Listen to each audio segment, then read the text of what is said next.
I decided some while ago that I wanted to write a book about Brazil because I think it's a rather underreported country, and it's an absolutely enormous country. It's vast, stretching from way north beyond the equator towards the Antarctic. It's got a large population of 200 million people, but most amazingly, it has a huge economy. It's the seventh largest economy in the world, and is a very important country, but one which we don't know much about beyond the cliches of football and samba and licentiousness in Rio de Janeiro and things like that. And when I went there for the first time, I noticed just how many stories, how many different experiences, what an incredibly diverse place it is. But there was a dearth of literature on the country, so I thought, well, I'd like to write a book someday about this. And then when I was visiting once in November 2011 in Rio, there was a very dramatic event, which was the arrest of this man called Nem of Rocinha, Rocinha being the largest slum, or favela as the Brazilians call them, not just in Rio or Brazil, but reputedly the largest favela in the whole of South America. Tiny little area in the center of Rio that is home to some 120,000 people. And the man who was arrested, and this was all captured on television, on film, by 3 different police forces who were actually vying with each other, fighting each other in order to arrest him. This man had for 5 years been running the drugs business in Rio. He was selling cocaine out of Rocinha, largely to the 3 surrounding areas, which were middle class areas, and so with a lot of extra cash to buy cocaine.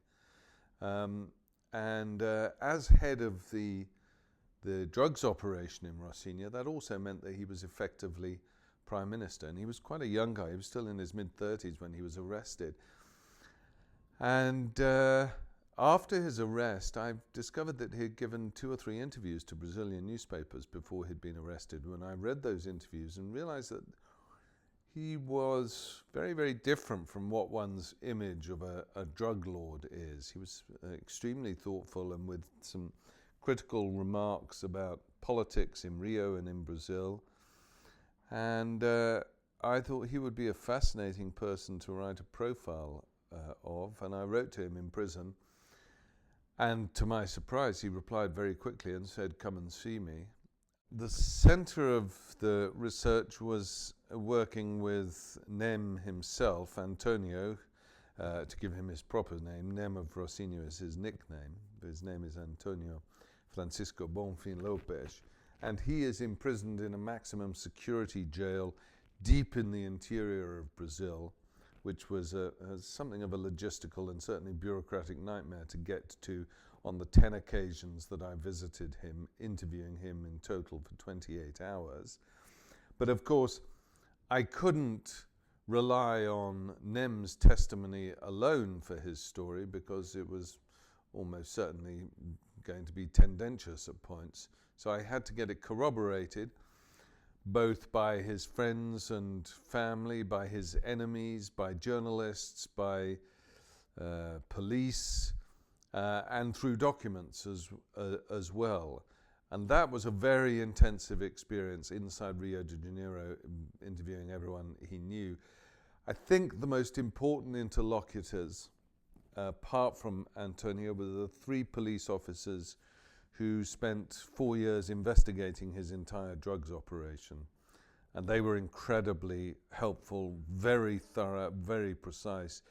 And they also directed me towards a lot of the documentation. So it was an exhausting experience. I had to live in the favela for several months, which at my age, believe me, is no picnic. I had to learn Portuguese for it, which likewise is quite a challenge when you're my age. But that sort of immersive experience was incredibly helpful in getting to understand the environment that Nem lived in, but also the fundamental challenges which Brazil faces as a society and as a country. The thing that interested me most of all about Nem was that very soon after he came to power in the year 2004, after his boss was killed by the police, is he recognized that widespread and indiscriminate violence, which characterizes many, many of the favelas in Rio. And when I say violence, I mean young men walking around and using very heavy weaponry, semi-automatic weapons, pistols and so on, with impunity. He realized that this was not the most efficient way to run a favela, and that actually if you reduce the level of violence, and in particular if you reduce the level of homicides, then you would be able to increase the turnover of the drugs trade. You would therefore make more money, and you could plow some of that money, which he did, back into the community through a sort of embryonic welfare state system, and that increased your political support inside the favela, inside Rocinha. And that's what Antonio discovered, that's what Nem realized. And that was really, for me, the heart of what was interesting. He was a young man who was uneducated, hadn't really been to school at all, taught himself how to read and write, had worked in legitimate businesses for many years before he got into the drugs trade in his mid-20s. And what interested me is how does somebody from that sort of background, from a very deprived background, become what was the head of effectively the largest economic organization in the favela and effectively the prime minister of the favela? How does he wield power? And what sort of instincts does he draw on in the way that he wields power? And so inside the favela itself, people see him as a very positive figure. Outside of the favela, his image is very largely a negative image. And I wanted to see where the real Nem actually lay between those two extreme perceptions of him.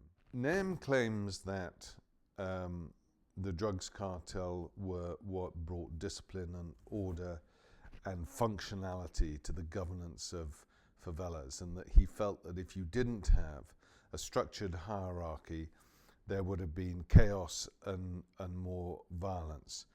I think he was conflating two ideas here, but as far as his experience was concerned, it was probably accurate. The state wasn't interested in helping these people, and so Brazil emerged as two different societies, two different planets, functioning in the same geographical area, but with entirely different experiences of a relationship between the state.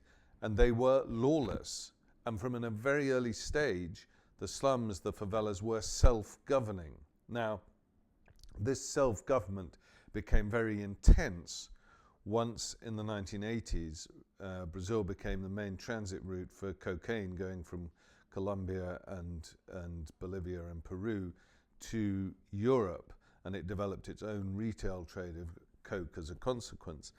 And then the drugs cartels became very, very powerful, and with their extra cash, they bought weapons and they turned into a heavily armed police force. Now, in the absence of the state, that is going to happen, particularly when you inject cocaine into the equation. And I think that in Nem's case, he was right. Under him and under his predecessor Lulu, there was a functioning policing system which was not over-reliant on violence. However, that was simply because Nem was an enlightened dictator, but he was a despot. He wasn't a democrat. There was no accountability.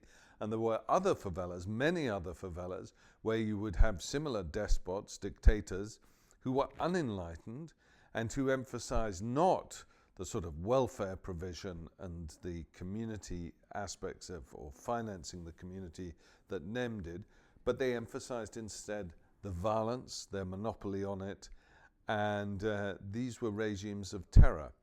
And so in some cases, yes, the drug cartel compensated for the absence of state. In other cases, they were just hellholes. And interestingly enough, when the state did intervene with policing, until really very recently, it was extremely brutal. The special forces who would go into the favelas brooked no opposition, and they were extremely well trained and armed, and a lot of innocents were killed. Rocinha was the first place, well, there are two favelas actually, and Rocinha is one of them, where tourism developed quite early on in what's called favela tourism, surprisingly, where you can take a little minibus with a guide and they'll take you around the main points of the favela, and they'll take you into a creche that an NGO is running, and then you'll probably end up buying a little trinket from a street vendor to give something back into the economy and so on. And that's all pretty safe. I can't recall any incident of people on a favela tour being attacked or injured or anything like that. When I was living there, it was slightly different, in as much that I went to live in Rocinha after a process called pacification, when the police had been sent in to try to break up the drugs gang, and they had police stations installed inside the favela. Now, the police controlled the main road inside Rocinha, which snakes up from close to the Atlantic coast up to the top of the hill on which it's situated. They control that main road, they control the area around the main economic district of Rocinha down at the bottom. But as soon as you get off the main road into the small little alleys and lanes, what I call the capillaries of Rocinha, you get into a very different environment where police basically don't go because it's too dangerous for them. And these are still controlled by the armed young men of the drugs faction. And when I was living there, on more than one occasion, I would wander off just for a little explore because I wanted to know what these things looked like. And I would run into a group of armed men in their late teens, early 20s, wielding very big semi-automatic weapons. Now, they would identify me straight away as a dumb gringo who'd just taken a wrong turn. There was an element of luck in the fact that I wasn't attacked because I wasn't threatening or anything like that. You certainly don't do anything like take a photograph of them. You just walk on and pretend that you're a dumb gringo, which is actually just what you are. NEM, just after I finished writing the book, was moved from Campo Grande to a place called Porto Velho, which is even more remote than Campo Grande, where which is where the federal penitentiary is, where I visited him. This is another of the 4 federal penitentiaries that Brazil has, which life is not like it is in other provincial Brazilian prisons, which are rather like sort of Dante's third circle of hell.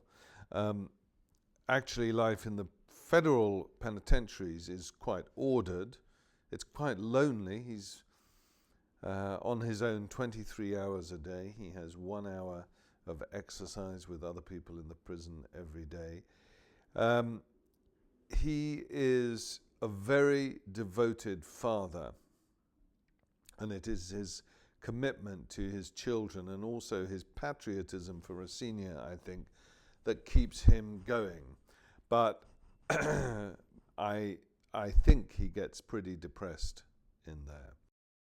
Nem was a peculiar character within the drugs trade, in as much that he came to the drugs trade very late in his mid-20s, by which time most drugs lords are either dead or retired. And he had a job, a totally legitimate job down in the center in one of the middle class areas as a magazine distributor, and by all accounts he was very good at that. He went to borrow money, however, from the then drugs lord because his 10-month-old daughter at the time, Eduarda, developed a chronic and very dangerous autoimmune disease called Langerhans cell histiocytosis. And he needed money for the treatment, and he needed a lot of money in those times, about sort of $7,000 or $8,000, which he didn't have anything like that, nor did he have access to it. If you live in a favela, you can't get loans and things like that. You have no access to capital. And the only way he had access to capital was to borrow it from the then drugs lord. And the only way he could pay that money back was to go and work for the drugs lord. And so he posed the question to me and through me to everyone in the book, that what would you do in that situation? You either borrow money from a drugs lord and go and work for that drugs lord and get involved in dirty business, or you let your daughter die. And of course, when presented in those stark but very real terms, I tracked down after months and months and months his daughter's medical file, and everything he said about what had happened was absolutely on the money. What do you do in that situation?